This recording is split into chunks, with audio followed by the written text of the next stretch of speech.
December 1943. San Pietro, Infine, Italy. The mountains were frozen. Rain turned dirt paths into rivers of mud. German forces controlled the heights, and every Allied advance uphill ended in failure. One hill dominated everything. American soldiers didn't call it by its map name. They called it the hill that eats men. Leading a company of exhausted infantry from the 36th Infantry Division was Captain Henry T. Waskow, young, calm, and deeply respected by his men.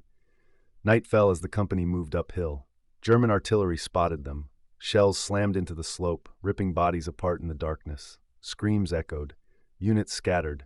Men froze where they fell. Radios went silent. Waskow moved forward anyway.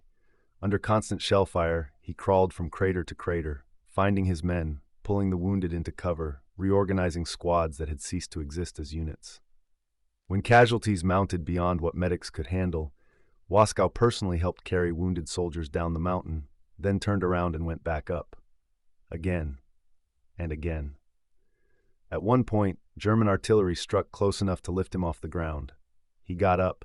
The company finally reached the ridge, but at enormous cost. They dug shallow positions into frozen ground as enemy fire continued to sweep the hilltop. Just before dawn, a final German artillery barrage struck.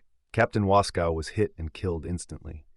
When the firing stopped, men began searching the hillside for survivors. They found Waskow's body lying where he had fallen, still facing uphill.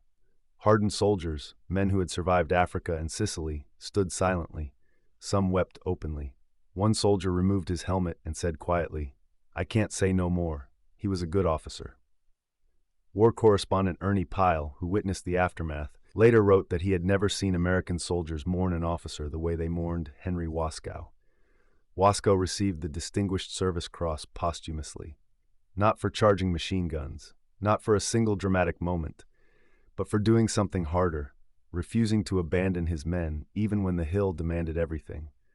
This was not a famous victory. San Pietro was taken, eventually, but the hill remains remembered not for strategy, but for a young captain who walked uphill into fire because his men were already there.